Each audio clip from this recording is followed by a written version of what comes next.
कि दिल से दिल बड़ी मुश्किल से मिलती है, तूफानों में साहिल बड़ी मुश्किल से मिलती है। अनुपमा कि दिल से दिल बड़ी मुश्किल से मिलती है और तूफानों में साहिल बड़ी मुश्किल से मिलती है। यूं तो मिल जाते हैं हजारों गाल गुलाबी, मगर गुलाबी गाल पे तिल बड़ी मुश्किल से मिलती है। क्या बात है। अच्छा सुनिए ना, ये आंखों की जादूगरी कहाँ से लाते हैं? ये आंखों की जादूगरी कहाँ से लाते हैं? अच्छा। और जरा दुनिया के सरी धरा ये आंखों की जादूगरी है मुकेश म्यूजिक सेंटर ये है। हाँ बिल्कुल दोनों बड़ी मेहनत कहते हैं। आंखों की जादूगरी कहाँ से लाते हैं?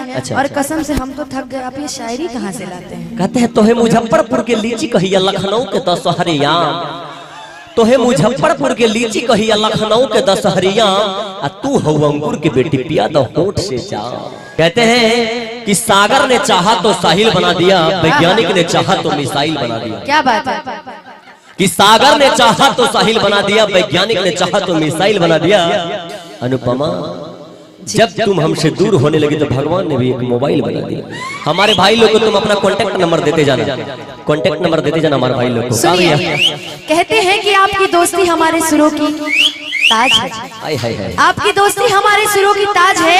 और आप जैसे दोस्तों पे हमें नाज है।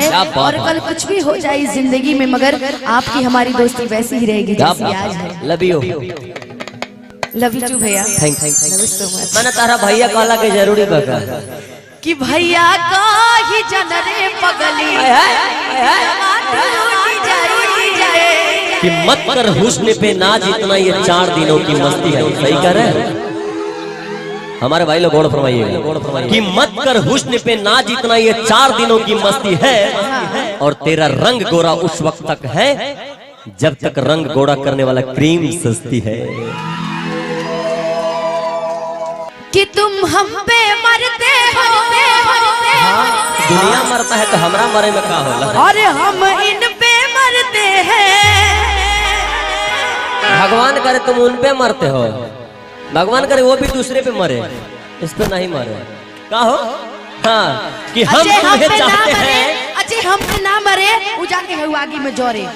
कहते हैं कि हम तुम्हें चाहते हैं, तुम चाहती हो किसी और को। अच्छा कि हम तुम्हें चाहते हैं, तुम चाहती हो किसी और को। भगवान करे तुम जिसे चाहती वो भी चाहे किसी और को, मिजाज ठंडा हो जाए। और कहते हैं कि तू चांद में सितारा होती। अच्छा तू चांद में सितारा होता, आसमान में एक आशियाना हमारा होता। लोग तुझे दूर से देखा करते और सिर्फ पास से देखने का हक हमारा होता। कोई दीवाना कहता है तो कोई पागल समझता है, कोई दीवाना कहता है तो कोई पागल समझता है।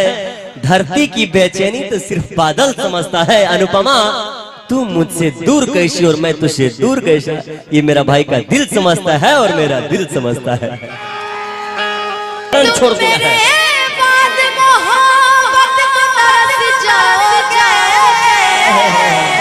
क्या बात कि तुम मेरे बाद मोहब्बत को तरस जाओगे। अच्छा अजनबी शहर है। अच्छा क्या बात है? अजनबी शहर है, चाहत को तरस जाओगे। मीठी ताली जाऊंगा। मेरे बाद मोहब्बत को तरस जाओगे।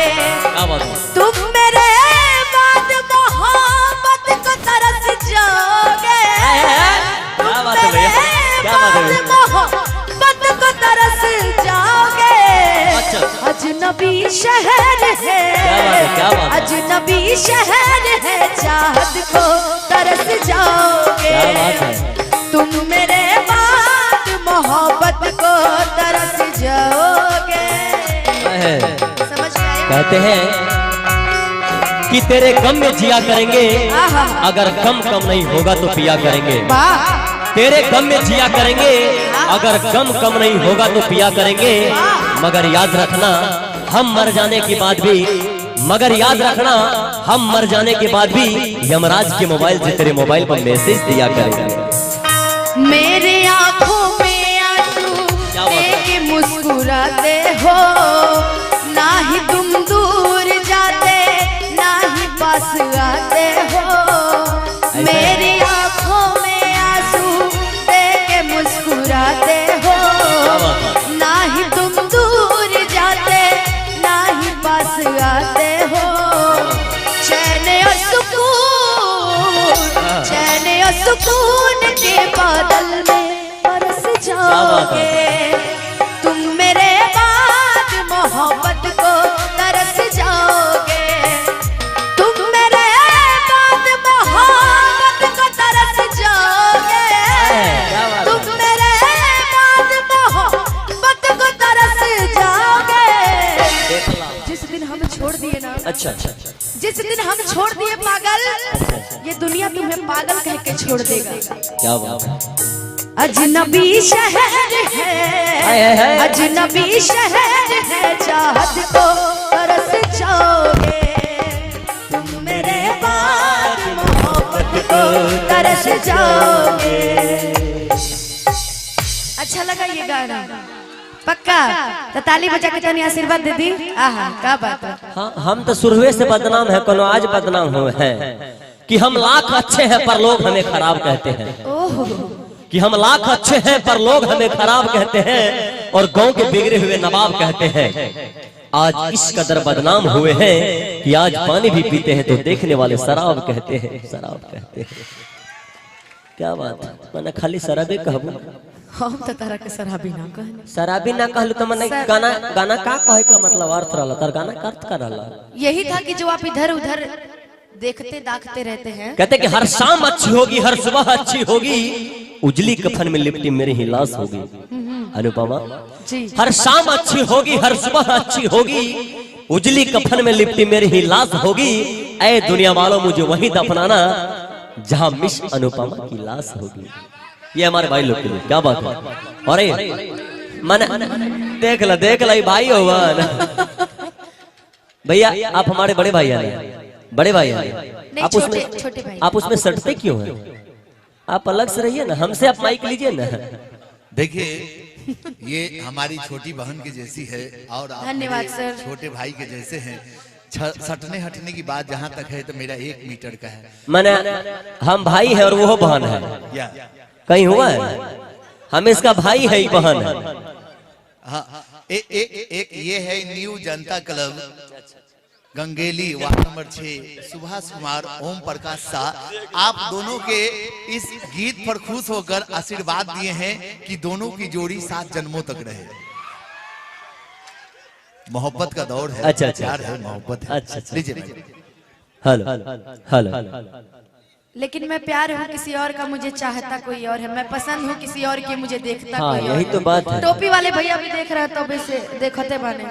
ये रियल वाला तिल है ना कि दिल से दिल बड़ी मुश्किल से मिलती है, तूफानों में साहिल बड़ी मुश्किल से मिलती है। अनुपमा कि दिल से दिल बड़ी मुश्किल से मिलती है और तूफानों में साहिल बड़ी मुश्किल से मिलती है। यूं तो मिल जाते हैं हजारों गाल गुलाबी, मगर गुलाबी गाल पे तिल बड़ी मुश्किल से मिलती। क्या बात है।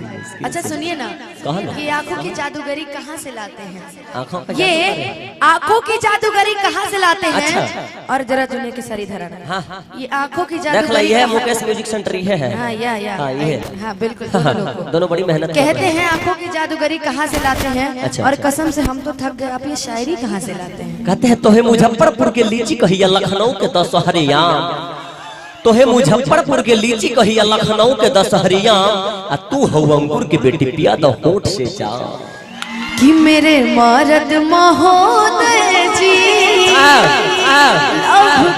उद्घाटन कीजिए। कैसे आजकल बात मास हो गई हो, नवाना सब में पास हो गई हो। अब आए हैं ना चुमा लीजिए मेरे मर्द, अच्छा, मेरे मर्द महोदय जी लव का उद्घाटन कीजिए। मेरे मर्द महोदय जी लव का उद्घाटन कीजिए ना। आजकल बात मास हो गई हो, नवाना सब में पास हो गई हो। अब आए हैं ना चुमा लीजिए, अब आए हैं ना चुमा लीजिए। मेरे मर्द महोदय जी ना तू फिर बजा ना तू बजा ला पहले। देखो बाबू नया नया शादी भइल बा, एकर 10 गो शादी भइल बा कि मेरे मर्द महोदय जी कर दे बोल जाओ जाके कोयली को लाइन दीजिए। मेरे मर्द महोदय जी जाके दूसरा के लाइन दीजिए। क्या बात है भैया,